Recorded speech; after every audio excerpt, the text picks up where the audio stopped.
પાટણ તાલુકાના લોઢપુર ગામના યુવાન સોલંકી સાહેલ મહેશભાઈએ પાટણ રેલવે સ્ટેશન વિસ્તારમાં જાહેરમાં ધમકી ભર્યા છરી સાથેનો વિડીયો બનાવી ઇન્સ્ટાગ્રામ ફેસબુક ઉપર અપલોડ કરતા બાલિસણા પોલીસે તેની અટકાયત કરી કાયદો અને વ્યવસ્થાના ભાન કરાવ્યું. ગામના યુવાને પાટણ રેલવે સ્ટેશન વિસ્તાર જાહેરમાં અસામાજિક તત્વો જેમ ધમકી ભર્યો છરી સાથેનો વિડીયો ઇન્સ્ટાગ્રામ પર પોસ્ટ કરતા બાલિસણા પોલીસે કાયદો અને વ્યવસ્થાના પાઠ ભણાવ્યા. યુવકે બાલિસણા પોલીસ સ્ટેશનમાં માફી માંગી હવે આવું નહીં કરે તેમ જણાવ્યું હતું.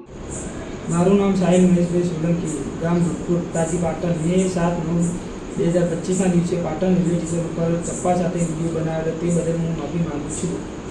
મેં આ વિડીયો ઇન્સ્ટાગ્રામ ઉપરથી ડિલીટ કરી દીધેલો છે.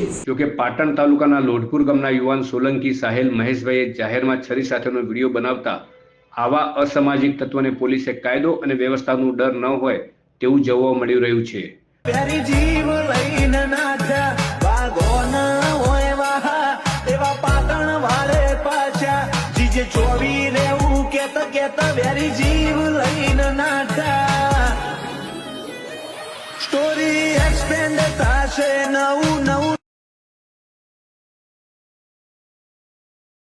પાટણ જિલ્લા પોલીસ આવા જાહેરમાં છરી સાથેના વિડીયો બનાવી અસામાજિક તત્વો પ્રજાને ડરાવવા માંગતા હોય તેવું જાહેરમાં ઇન્સ્ટ્રક્શન કરી કાયદો વ્યવસ્થાનું ભાન કરાવવું જોઈએ તેવી લોકમાંગ ઉઠી છે.